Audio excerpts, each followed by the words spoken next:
부모가 되었다는 것은 하나님께 큰 선물을 받은 것입니다. 그런데 부모의 손에 맡겨진 아이들은 단순히 잘 먹고 잘 자라고 좋은 대학에 들어가는 정도의 목적을 위해 주어진 것이 아닙니다. 하나님은 아이를 부모에게 맡기실 때 분명한 뜻과 계획을 가지고 맡기셨습니다. 그 뜻은 자녀가 하나님의 사람으로 성장하여 세상을 변화시키고 하나님의 나라를 세워가는 귀한 사람으로 자라게 하는 데 있습니다. 그럴 때 부모는 자녀를 단지 성공을 이루는 사람으로만 바라보아서는 안 됩니다. 성공을 넘어 하나님이 기뻐하시고 쓰시는 인생을 살아가도록 바라보고 기도하며 양육해야 합니다. 그러나 문제는 많은 부모들이 자녀를 하나님의 사람으로 키우고 싶어 하지만 그 방법을 잘 모르거나 방향을 잃어버릴 때가 많이 있습니다. 주변을 돌아보면 세상은 자녀 교육에 대한 수많은 정보를 쏟아냅니다. 학습지, 학원, 진로 코칭 등 다양한 방법론이 있지만 그 가운데 자녀를 진정한 신앙인으로 키우는 원리와 방법은 쉽게 찾기 어렵습니다. 그래서 우리는 성경에서 제시하는 가장 분명한 양육 원리를 살펴보아야 합니다. 성경은 시대와 환경을 뛰어넘어 우리 자녀를 하나님이 원하시는 사람으로 키우는 분명한 방법을 말하고 있기 때문입니다. 오늘 이 시간 자녀를 하나님의 사람으로 키우는 성경적 원리를 함께 나누고자 합니다. 이를 통해 다시 한번 부모로서의 본질적인 사명을 되새기고 자녀를 하나님의 손에 올려드리는 귀한 은혜를 누리기를 바랍니다. 첫째, 부모가 먼저 하나님을 사랑해야 합니다. 하나님은 자녀를 양육하는 부모에게 가장 먼저 그리고 가장 분명하게 이 명령을 주셨습니다. 신명기 6장 5절과 6절의 말씀을 보면 하나님께서는 이렇게 명령하십니다. 너는 마음을 다하고 뜻을 다하고 힘을 다하여 네 하나님 여호와를 사랑하라. 오늘 내가 네게 명하는 이 말씀을 너는 마음에 새기고, 이 말씀은 부모의 마음에 가장 먼저 심겨져야 할 진리입니다. 부모가 하나님을 온 마음과 뜻과 힘을 다하여 사랑하지 않는다면 자녀가 하나님을 사랑하는 사람으로 자라는 것은 불가능한 일입니다.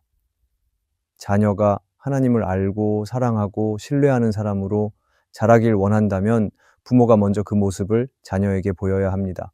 아이들은 부모가 어떤 말을 하는지 보다는 부모가 어떤 삶을 사는지에 더욱 깊은 영향을 받기 때문입니다.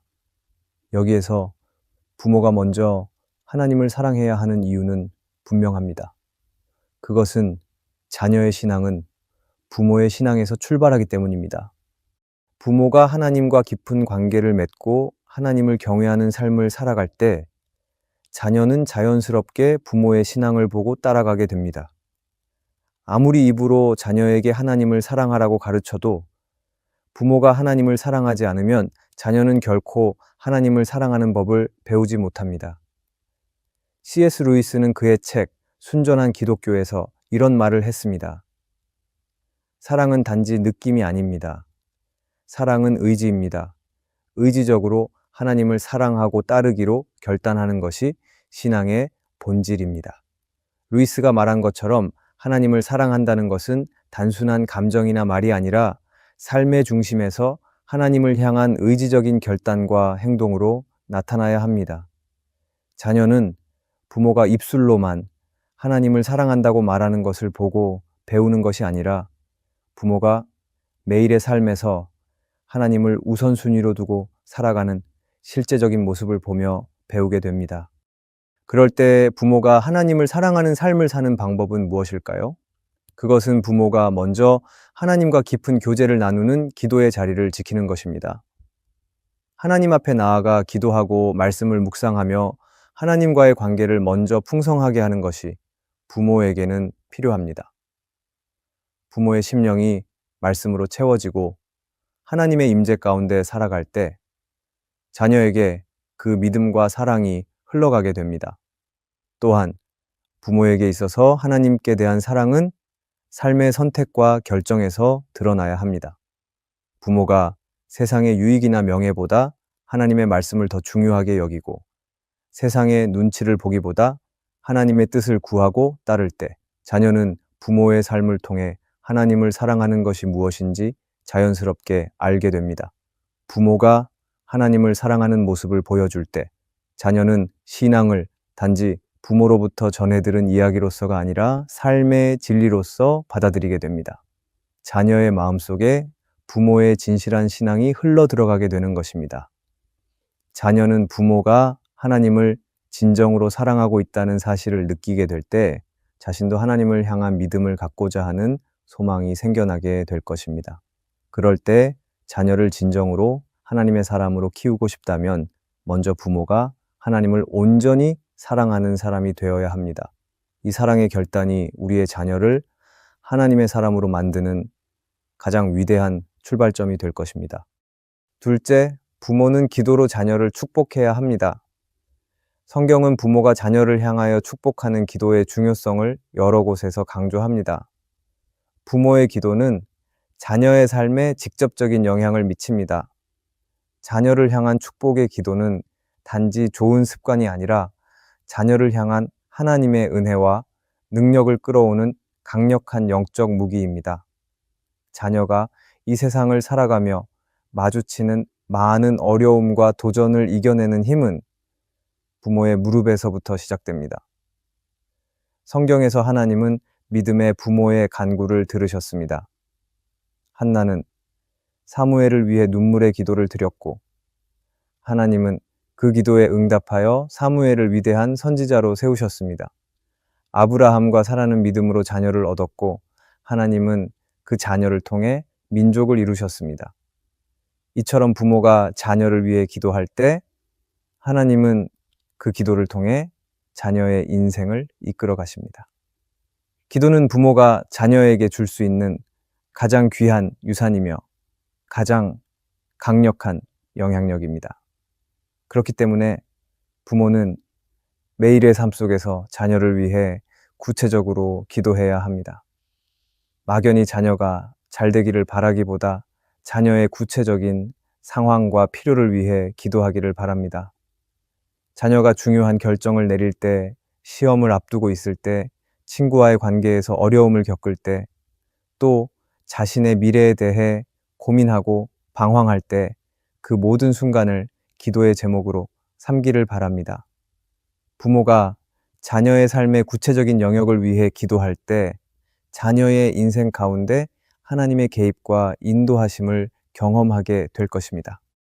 여기에서 무엇보다 중요한 것은 자녀를 위한 기도는 믿음의 선포로 이어져야 한다는 것입니다. 기도는 단지 소망을 이야기하는 것이 아니라 믿음으로 하나님께 맡기는 것입니다.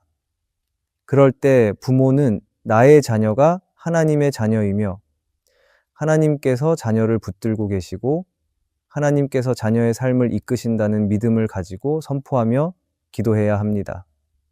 자녀의 상황이 어렵고 불확실하게 보일 때도 하나님께서 그 모든 상황을 주관하시고 자녀를 붙들고 계시다는 믿음의 확신을 가지고 기도하기를 바랍니다.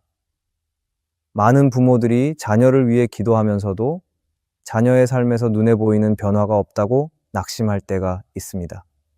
하지만 부모가 드리는 기도는 결코 헛되지 않습니다. 기도는 부모의 시간이 아니라 하나님의 시간에서 응답됩니다. 때로는 부모의 기대보다 더 오래 걸릴 수도 있고 기대했던 방식과는 다른 모습으로 응답될 수도 있습니다. 그러나 분명한 사실은 부모의 기도는 하나님 앞에 쌓이고 그 기도는 자녀의 삶에 반드시 열매를 맺는다는 것입니다. 그럴 때 자녀가 어릴 때만이 아니라 자녀가 성인이 된 이후에도 계속해서 축복의 기도를 드리기를 바랍니다. 기도를 통해 자녀를 향한 하나님의 선한 계획과 축복을 선포하기를 바랍니다. 그리고 부모가 기도하는 모습을 보며 자녀는 자신을 위해 기도하는 부모의 사랑과 헌신을 기억할 것입니다. 또한 자녀의 삶이 바쁘고 힘들 때 부모의 기도는 자녀의 인생을 지켜주는 든든한 영적 울타리가 될 것입니다. 부모가 자녀를 위해 드리는 기도는 자녀의 미래를 축복하는 강력한 씨앗이 되어 하나님의 뜻과 계획 가운데 자녀의 삶을 아름답게 열매 맺게 할 것입니다. 오늘도 자녀를 위해 기도는 부모가 되기를 바랍니다. 셋째, 부모가 먼저 세상의 가치가 아닌 하나님의 나라를 추구하며 살아야 합니다. 자녀는 부모의 삶을 통해 세상을 바라보는 기준과 가치관을 배우게 됩니다. 만약 부모가 세상의 가치를 추구하면서 자녀에게는 하나님의 나라를 추구하라고 말한다면 그것은 아무런 의미가 없습니다. 자녀가 진정한 하나님의 사람으로 자라길 원한다면 부모가 먼저 세상의 가치와 하나님의 가치 사이에서 분명한 선택을 해야 합니다. 세상의 가치는 분명합니다. 좋은 학벌, 높은 소득, 안정된 직장, 사람들의 인정과 명예입니다. 하지만 하나님의 나라는 다릅니다. 하나님의 나라는 의와 평강과 희락이며 하나님께 순종하고 그분의 뜻을 이루며 살아가는 것입니다. 물론 세상의 가치를 전혀 바라지 않고 살아야 하는 것은 아닙니다. 우리는 이 땅을 살아가며 열심히 공부해야 하고 사회에서 성실하게 살아야 합니다. 하지만 믿음의 사람은 세상의 가치보다 하나님의 가치를 더 중요하게 여겨야 합니다. 그리고 부모가 삶의 중요한 순간마다 세상의 가치보다 하나님의 뜻을 선택하는 모습을 자녀에게 보여줄 때 자녀는 부모를 통해 하나님의 가치가 무엇인지 구체적으로 배우게 될 것입니다. 만약 부모가 세상의 가치를 우선하며 살아간다면 자녀는 혼란을 느끼게 될 것입니다. 자녀는 부모가 중요하게 여기는 것을 보고 배웁니다. 만약 부모가 성공과 돈과 사람의 인정을 최우선으로 생각하고 살아간다면 자녀는 자연스럽게 그것을 삶의 기준으로 삼게 될 것입니다. 하지만 부모가 하나님 앞에서 무엇이 중요한지를 고민하고 믿음의 길을 택하는 모습을 보여줄 때 자녀는 분명한 기준을 가지게 될 것입니다. 예수님은 마태복음 6장에서 말씀하셨습니다. 너희는 먼저 그의 나라와 그의 의를 구하라 그리하면 이 모든 것을 너희에게 더하시리라. 부모가 이 말씀을 삶에서 실제로 살아낼 때 자녀는 부모가 무엇을 중심으로 삼고 있는지 분명히 보게 될 것입니다. 그리고 세상이 말하는 성공과 행복이 아니라 하나님께 순종하며 사는 삶이 진짜 복된 삶이라는 사실을 배우게 될 것입니다. 그렇다면 부모가 하나님의 나라를 추구하는 삶을 산다는 것은 구체적으로 무엇일까요? 하나님 나라를 추구한다는 것은 때로는 믿음 때문에 손해를 보는 선택을 할 수도 있고 사람들에게 인정받기보다 하나님의 인정을 구하는 선택을 하는 것을 뜻합니다. 물론 부모도 이러한 결정이 어렵고 힘들다는 것을 알지만 결국 이 믿음의 선택은 하나님의 살아계심과 하나님의 인도하심을 깨닫는 중요한 시간이 될 것입니다. 자녀는 부모의 말을 통해서가 아니라 부모의 삶을 통해서 세상의 가치와 하나님의 나라의 차이를 깨닫게 됩니다. 부모가 삶으로 먼저 하나님의 나라를 보여줄 때 자녀는 흔들리지 않는 가치관을 가지게 됩니다. 부모가 세상의 가치 앞에서 흔들리지 않고 끝까지 하나님 나라의 가치를 선택할 때 자녀는 그 모습을 통해 믿음의 용기와 담대함을 배우게 될 것입니다. 그럴 때 나의 자녀가 하나님의 사람으로 자라기를 바란다면 부모가 먼저 세상의 가치보다 하나님의 나라를 가장 중요한 가치로 선택하며 살아야 합니다. 이것이야말로 부모가 자녀에게 줄 수 있는 가장 확실한 신앙의 유산이 될 것입니다. 넷째, 부모는 자녀가 방황해도 끝까지 포기하지 말아야 합니다. 자녀를 키우다 보면 부모가 예상하지 못한 일들을 경험하게 됩니다. 그 중에서도 부모의 마음을 가장 어렵게 만드는 순간은 자녀가 신앙적으로나 삶에서 방황할 때일 것입니다. 자녀가 교회를 떠나거나 하나님을 멀리하거나 잘못된 길로 가는 모습을 볼 때 부모의 마음은 무너지고 맙니다. 그러나 성경은 자녀가 방황할 때 부모가 가져야 할 마음과 태도에 대해서 분명하게 이야기합니다. 그것은 믿음의 부모는 자녀가 어떤 어려움과 잘못 가운데 있더라도 끝까지 포기하지 않고 기다리며 기도해야 한다는 것입니다. 예수님은 누가복음 15장에서 돌아온 탕자의 이야기를 하십니다. 그 비유에 등장하는 아버지는 자녀가 집을 떠나 방황하고 실패하며 모든 것을 잃고 돌아올 때까지 포기하지 않고 자녀를 기다렸습니다. 아버지는 매일 길을 바라보며 자녀가 돌아오기만을 기다렸습니다. 그리고 기다림에는 자녀를 향한 깊은 사랑과 믿음이 담겨 있었습니다. 결국 탕자는 자신이 머물 수 있는 유일한 안식처는 아버지의 집이라는 사실을 깨닫고 돌아왔습니다. 이처럼 자녀가 방황할 때 부모가 가져야 하는 것은 이 기다림입니다. 자녀가 방황하는 이유는 다양할 것입니다.